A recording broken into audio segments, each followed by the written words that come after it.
শুভ সকাল সবাইকে। আবার নতুন একটা ভিডিওতে তোমাদের সবাইকে স্বাগত জানাই। আজকে দেখো, ছেলেটার একটু জ্বরটা কমেছে আর ছোট ছেলেটা কাঁদছিল খুব। আমি গেছিলাম জল আনতে, নিচেই জল, কলেজ থেকে বালতি করে জল নিয়ে আসি। তো ছোট ছেলে খুব কাঁদছিল, আর ওকে একটু ফুল তুলে নিয়ে এসে ওর কাছে দিয়েছি, তো ও খুব খুশি হয়ে গেছে। বড় ছেলে যাবে স্কুলে, তাই রেডি হয়ে গেছে টোটালি। শরীরটা ভালো লাগছে তাই স্কুলে পাঠিয়ে দিয়েছি। বেকার ঘরে বসে বা কী করবে? যদি শরীর খারাপ হয় তো ম্যাডাম ফোন করে জানিয়ে দিবে, তারপর না হয় আমরা নিয়ে আসবো। চলো, এই যে ছাড়তে যাচ্ছি আমি ওকে, একটু এগিয়ে দিচ্ছি। আর ছোটো ছেলেকে দিয়ে এসেছি ওর ঠাম্মার কাছে, ওর ঠাম্মা ধরে রাখছে। এরপর ছোটো ছেলেকে ঘুম পাড়াবো, খাওয়াবো, ঘুম পাড়াবো আছে, তারপরে রান্নার ঘরে ঢুকবো, রান্নার কাজ আছে। তাই এই যে এখন বাজে 10টা, ছেলেকে নিয়ে দাঁড়িয়ে আছি। বড় ছেলে স্কুলে যাবে, গাড়ির জন্য ওয়েট করছে। আর ও তো ভয় পাচ্ছে কুকুরের জন্য, প্রচণ্ড গলিতে কুকুর হয়ে গেছে।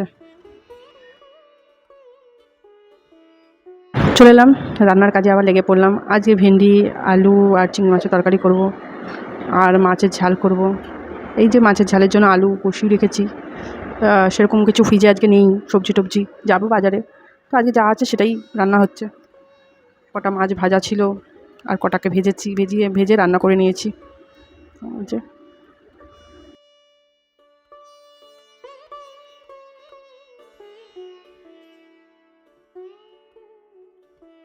সাথে মুগ ডাল করব।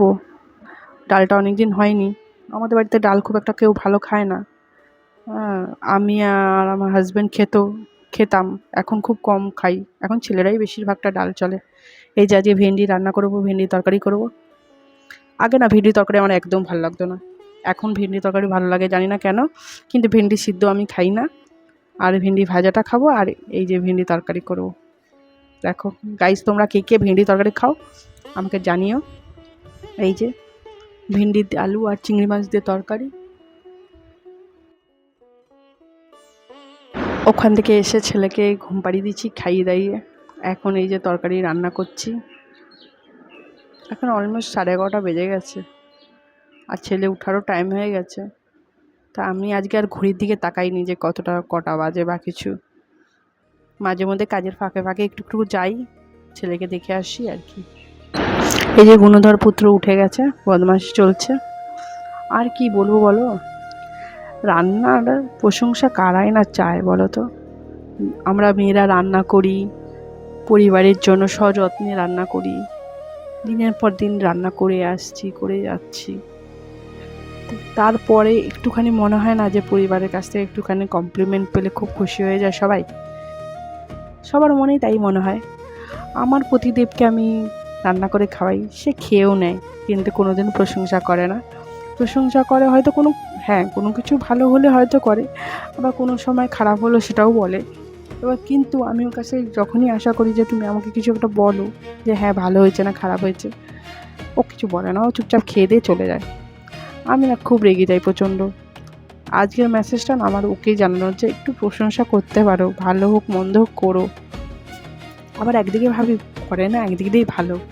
যদি প্রশংসা না করে বা যদি বলে যে আজকের দিনটা খারাপ, আজকের রান্নাটা খারাপ হয়েছে, তখন হয়তো আমার মনে একটু হলেও খারাপ লাগবে, বা হয়তো নাও লাগতে পারে, সেটা সেই সময়টাই বোঝা যাবে।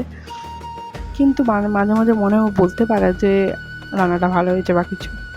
ও বলে না, চুপচাপ খেয়ে নেয়। যাই হোক, ওর হয়তো মনের মতন হয় না, ওর জন্য ও খেয়ে নেয় চুপচাপ, বা হয়তো হয়ও কিছু বলে না, ভাবে হয়তো বললে হয়তো মাথায় উঠে বসবো, সেটাও হতে পারে, জানি না। ওর মনের কথা ওই জানে, আমি আর কোনোদিনও জিজ্ঞেসও করি না, বলিও না। ওর মতন খেয়ে নেয়, আমি আমার মতো রান্না করিয়ে দেখো, ঝমঝম ঝমঝম করে আবার শুরু হয়ে গেছে। রান্না করতে করতে দেখি কি সুন্দর, সকাল থেকে রোদ ছিল, এখন আবার সেই বৃষ্টি। জানলা ফালনা সব বন্ধ করে দিলাম, জলের বৃষ্টির ছিটা যেন না ঘরে আসে। ছেলে তো এর মধ্যে উঠে গেছে, ঠাম্মার কাছে দিয়ে এসেছিলাম, আর এখন অলরেডি 1টা বেজে গেছে। আজকে আমার রান্না করতে করতে অনেকটা দেরি হয়ে গেছে জানো। এই যে দুপুরবেলা খাবার জন্য লাঞ্চও রেডি করে নিলাম। আজকে খেতে খেতে আমাদের 2টা বেজে গেছে। হাজব্যান্ড দুপুরবেলা ডিউটি থেকে, মানে সকালে গেছিলো মর্নিং ডিউটি, সেখানে তো দুপুর হয়ে গেছে আস্তে আস্তে। মা দিয়েছিল পোস্তর বড়া আর বেগুন ভর্তা, আমি বেগুন ভাজা করেছিলাম, ডাল করেছিলাম, ভেন্ডি তরকারি করেছিলাম, আর মাছের ঝাল করেছিলাম। এই হলো আজকের লাঞ্চ। আমাদের মোটামুটি আজকের লাঞ্চটা হয়ে গেছে। তো সত্যিকার আমি আগে না অন্যরকম টাইপের ছিলাম, মানে একটু হতাশ টাইপেরই হয়ে গেছিলাম, কিন্তু এখন এই ব্লগিং করার চক্করে মনে হয় আমি একটু হলেও খুশিতে আছি, হ্যাপিতে আছি, কারণ আমি আমার মতন রয়েছি। আমাকে কারোর সাথে কেউ আমার সাথে কথা বলুক তার আশায় আমি বসে নেই।